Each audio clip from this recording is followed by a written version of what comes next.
Shalom, irmãos e irmãs, estamos aqui para mais uma aula do curso teológico gratuito de Umbanda que nós oferecemos no Facebook e no YouTube. Lembrando que nós também temos nossa página no Instagram, então quem quiser ir lá, quem quiser curtir, quem quiser ver as matérias, saber o que nós estamos fazendo, quais cursos nós estamos tendo, quando são as dias online, que na verdade são orações, né? Vocês podem entrar diretamente ali nas nossas mídias sociais e verificar. O nosso grupo é ligado à nossa página do Estudo Pemba, que é onde nós fazemos as lives abertas, e tentamos levar um pouco de conhecimento a todos os irmãos. Então, antes de começar a aula, vamos fazer uma oração rápida, solicitando amparo. E é importante que vocês, quando vão fazer os estudos sobre Umbanda, vocês efetuem uma oração, façam uma oração pedindo licença e permissão para que possam estudar sobre o sagrado. É muito importante que quando a gente vai falar sobre o sagrado, a gente consiga separar o profano do sagrado, né? A gente consiga levar a nossa mente diretamente para o que a gente está fazendo, com foco, e tudo que nós fazemos relacionados à divindade é sagrado, de mesmo os estudos. Então, levamos o pensamento a Deus, Pais Mães Orixás, Sagrados Mistérios Lei de Pemba, Sagrado Paxangô, pedimos nesse momento permissão para falar sobre o sagrado, sobre Ti. Sejamos amparados pelo vosso fogo divino, energizados por vossos mistérios, e que todos nós e todos que se encontram em casa recebam vossas hierarquias para o nosso amparo, que assim seja, assim se faça. Amém. Então, vamos lá. Antes de começar o curso, a aula propriamente dita, deixa eu aproveitar, fazer um jabazinho, não custa, né? Nós temos aqui alguns uns amuletos feitos pela Mãe Natália. Eles não estão consagrados, a gente ensina a consagrar, né? Mas eles não estão consagrados por nós, então podem ser só um amuleto, pode ser só um enfeite mesmo, um adorno, ou eles podem ser um amuleto. Então eu quero mostrar para vocês esse daqui, que eu acho um mimo que a Mãe Natália fez, que é com calcita laranja, com citrino e com uma mini espada de ançã. Selenita laranja. Tem muito axé, muito bonitinho, e dá para fazer uma proteção para o carro, dá para fazer uma proteção para casa, para o escritório, dá para colocar ele em pezinho na mesa, assim como dá para colocar de pendurado. Ela também fez outros dois aqui, um com alfazema e uma ametista, selenita, alfazema e ametista. Essa alfazema daqui, ela é da hortinha do Pai Joaquim, né? Então, muito bonitinho também, para fazer um amuleto na força de Pai Obaloaiê, ou de Mãe Nanã, ou na força dos Pretos Velhos. Essa primeira que eu fiz aqui dá para fazer na força de Mãe Ançã, dá para fazer na força da lei. Então está realmente muito bonito. E nós temos um outro aqui que segue essa mesma pegada, esse maiorzinho, né? Então ela tem uma base com a selenita, uma ágata e um raminho que eu não identifiquei aqui o que é, porque eu sou péssimo. Funcho, um raminho de funcho. Tá? Isso aqui faz parte da lojinha do Pemba. Nós estamos em quarentena, mas fazemos entrega, né? Mandamos para o mototáxi, a pessoa pode encomendar e a gente vê como pode fazer a entrega.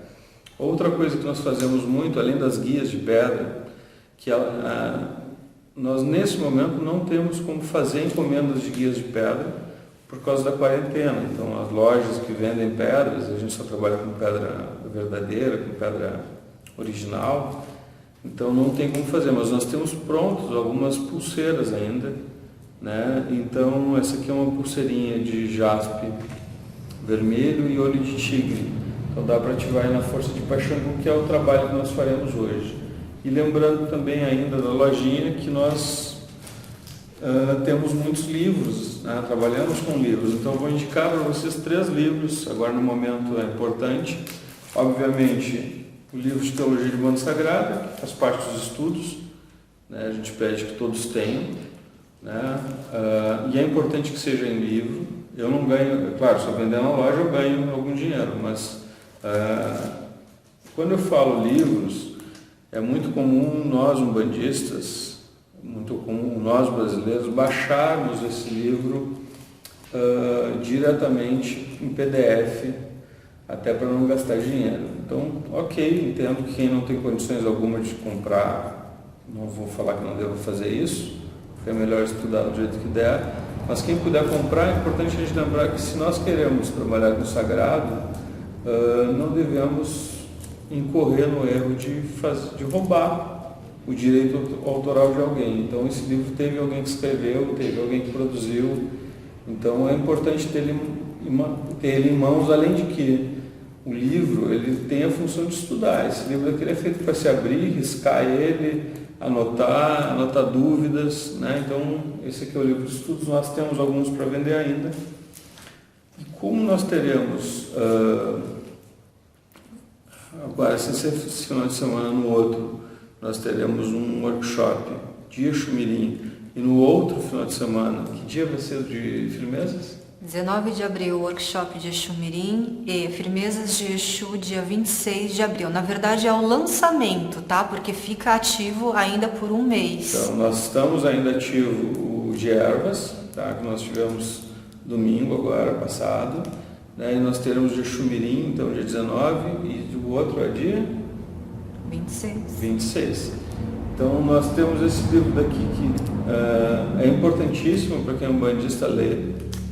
Exu não é diabo, do Alexandre Comino, é uma leitura bem leve, mas vale a pena vocês lerem, tá? Para entender um pouquinho da demonização do Exu. Na Umbanda nós teremos aula somente de Exu, mas é importante. E eu trouxe aqui para esse momento de quarentena o Guardião das Sete Cruzes, que é um dos meus livros prediletos, é um livro que eu gosto muito dele, e é uma leitura fácil também, traz muitos mistérios, né? Quem é um bandista, quem já estudou teologia de forma mais aprofundada, quem é mago, consegue identificar os mistérios e aprender muito. Quem não é muito bom ler agora ele e depois relê-lo quando nós já estivermos mais avançados nos estudos, tá? Então vamos agora para Xangô, já fizemos o nosso jabazinho. Vamos ao nosso amado Pai Xangô. Pai Xangô, que faz parte da quarta linha de Umbanda, né?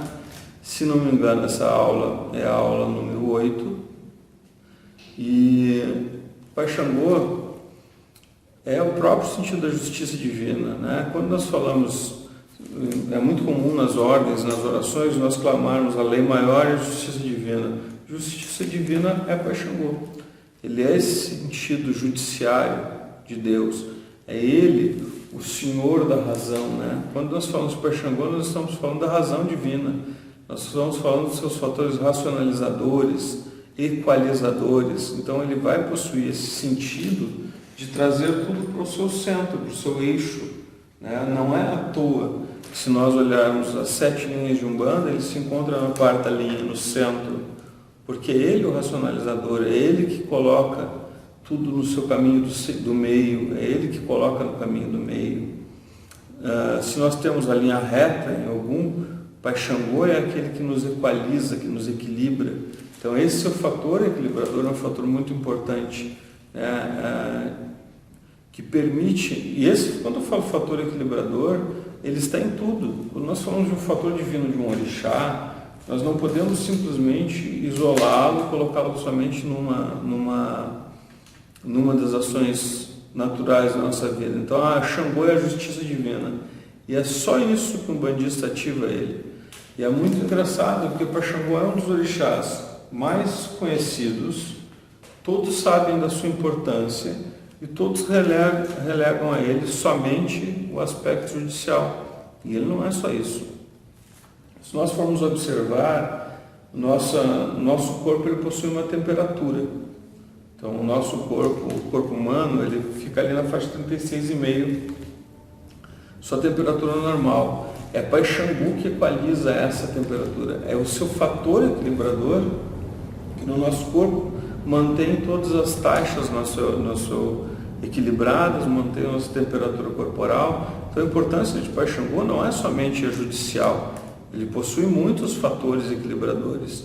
Se eu preciso equilibrar na minha vida, se eu preciso me harmonizar com a minha família, ou com amigos, ou com as pessoas, é o fator equilibrador de Pai Xangô, que vai fazer com que eu me harmonize com os outros. Se a gente não encontra razão nos motivos, nas coisas, se eu não consigo raciocinar corretamente, é o fator racionalizador de Pai Xangô que me permite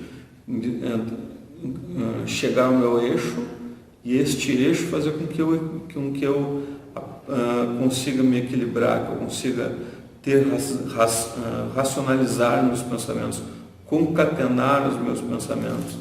Então, Pai Xangô é isso. Já vi muitos umbandistas falarem, por exemplo, que não ativam magia para Pai Xangô, porque Pai Xangô ele vê tudo e que se eu devo algo, eu vou ser cobrado de Pai Xangô. Pessoal, se nós devemos algo para a lei maior, para a justiça divina, nós vamos ser cobrados. Quando eu clamo a Pai Xangô, eu estou clamando a um Pai divino, a própria energia equilibradora de Deus, a própria razão de Deus. Então, se eu preciso de algo, eu devo clamar Pai Xangô sempre. Não há por que ter receio de nenhum orixá, nem de Pai Xangô, nem de Pai Ogum, nem de Pai Omolu. Os orixás, eles não têm a função de nos castigar. Isso é um equívoco muito grande que nós temos. Eles têm a função de, se necessário, nos recolocar no caminho da lei. Se a única forma de nos recolocar na nossa senda evolutiva é através dos processos reativos das divindades, é um processo reativo que eu vou ter. Então, se eu me encontro desequilibrado, se eu sou injusto com as pessoas, sim, Pai Xangô pode me atuar, mas não é porque eu cultuei Pai Xangô, é porque eu estou sendo atuado mesmo, porque eu preciso aprender. Então, os pais, os mães orixás, eles não têm a função punitiva da criação, eles têm a função reativa, que é reagir a uma ação positiva ou negativa. Então, quando algo é feito, quando eu faço qualquer coisa boa ou ruim, isso vai para a tela da lei maior. Essa tela da lei maior é o que vai determinar como as coisas vão acontecer. Então, Xangô, quando se diz que Xangô dá a quem merece e retira de quem não merece, é porque isso é uma ação e uma reação divina. É lei de ação e reação. Quem institui as leis maiores, o trono que é responsável pela instituição das leis maiores, é Pai Xangô. Pai Xangô ele é um orixá universal de polaridade positiva, sustentador da criação, e ele faz par energético com Mãe Oroiná. Quando nós falamos de Mãe Oroiná, ela é o orixá também ígneo, assim como o Pai Xangô, e ela é responsável principalmente para trabalhar os aspectos cósmicos desse mistério. Então a gente fala que o Pai Xangô é o calor que nos aquece, é o fogo que nos aquece, é o Pai da razão. Mãe Oroiná é o fogo que nos queima. Então Mãe Oroiná é responsável por colocar na linha todo mundo que se desalinha. Ela é responsável pelos fatores energizadores e desenergizadores da criação, pelas chamas consumidoras da criação. Então, voltando ao Pai Xangô, sua cor principal é a cor vermelha. Então, se nós pegamos uma vela, o Pai Xangô é uma vela vermelha. E mas posso acender vela marrom e amarela? Se vocês são do candomblé, claro, devem, inclusive, se o candomblé utiliza essas cores, é a cor da religião deles. Mas na Umbanda eu posso, se eu tenho o hábito já de fazer isso, nada impede que acenda. Mas a cor de Pai Xangô é a cor vermelha. A sua segunda cor, sua segunda vela que nós acendemos para ele é a vela marrom. Mas a cor pura do trono é a cor vermelha. Né? O seu ponto de força são as pedreiras. O seu ponto de força são a parte seca das cachoeiras. As suas oferendas devem ser feitas, se possível, em mesas de pedra, mesas naturais de pedra, sempre ao meio-dia, porque Pai Xangô um dos seus símbolos é o Sol. Né? Ele é o regente da linha, por exemplo, do Oriente, junto com o Pai Oxalá, e o símbolo do Oriente é o Sol. Então, no seu elemento ígneo está Pai Xangô. Vou passar para vocês 3 pedrinhas de Pai Xangô. Eu tenho 2 aqui à minha frente, a outra eu vou falar, mas vou botar foto. Então, aqui um jaspe vermelho rolado, e eu tenho aqui um jaspe vermelho bruto. É a mesma pedra. Se eu quero fazer um otá, o jaspe rolado ele é melhor porque ele se preserva melhor dentro da quartinha. Mas se eu quero só ativar magias, firmezas, esse jaspe mesmo, eu trouxe ele porque eu coloco velas em cima, ele é retinho, então eu coloco velas. Outra pedra que é dele também, que eu gosto muito, é o olho de tigre. Esse aqui é bruto, né? Muito bonita essa pedra, tem uma potencialidade muito forte, muito potente, né? Então é uma pedra que eu gosto bastante dele. E outra pedra que nós podemos utilizar para Pai Xangô é a calcita laranja. A calcita laranja pode ser utilizada também na força de Pai Xangô. Essa pedra vai ser colocada uma imagem dela agora na tela. Ervas de Pai Xangô, nós temos a arruda, nós temos o guiné, a aroeira. Tem outras ervas? Sim, essas 3 ervas quentes que eu falei são ervas que eu consigo utilizar em banhos, consigo utilizar em defumações. Tem outras pedras, tem angico, tem urtiga, tem muitas outras ervas na força de Pai Xangô. Mas as três ervas que eu falei são as ervas principais que podem ser utilizadas para ele. Como ervas mor, eu tenho café, barba de velho e manjericão roxo. Então, com essas, lembrando sempre que os banhos devem ser feitos com uma erva quente, 2 ervas mornas, pelo menos nesse primeiro momento, onde eu estou ainda aprendendo a me utilizar das forças, das ervas, das pedras, conhecer os orixás, saber como ativar as suas forças, como ativar as suas potencialidades divinas. Tenham sempre, que possível, uma vela vermelha e acendam para Pai Xangô. Se vocês tiverem uma vela vermelha, se tiverem uma jaspe vermelha, se vocês puderem, coloquem um copo de cerveja preta, coloquem uma vela vermelha para eles, acendam para esse Pai pedindo força, pedindo amparo, né? Outra coisa que eu posso fazer é pegar um prato, né? Um prato fundo, colocar o nome de vocês escrito no fundo, azeite de oliva, uma vela vermelha em cima e clamar aí a força de Pai Xangô para que traga equilíbrio, harmonia na vida de vocês, né? Essa magia que eu acabei de passar para vocês, ela está no livro Magia das Velas, do Pai Rubens Saraceni. Então é uma magia harmonizadora muito potente e é na força de Pai Xangô. É aquele que pode nos trazer a razão, pode nos trazer a justiça para as nossas vidas, pode trazer equilíbrio nas nossas vidas. Bom, agora eu vou colocar para vocês o símbolo de Pai Xangô. Então vocês podem acender esse símbolo com uma vela vermelha no centro, velas vermelhas nas pontas, é uma estrela de 6 pontas, né? É um hexagrama, o hexagrama é um símbolo de Pai Xangô, e vocês podem solicitar aí equilíbrio, justiça, equidade na vida de vocês, para que tragam vocês para o centro, para que vocês tenham uma visão mais ampla sobre as coisas. Bom, fica aqui, nós vamos ficar por aqui nesse vídeo. Agradecemos a todos que estão assistindo nossos vídeos, estão compartilhando nossas aulas, estão convidando amigos para o nosso grupo que tem crescido cada vez mais no Facebook, né? Mas lembre-se também que nós temos esses vídeos lá no YouTube e nós temos sempre publicações no Instagram com matérias diferentes do YouTube, diferentes do Face, para que a gente possa levar sempre o máximo para vocês. Então ficamos por aqui. Axé.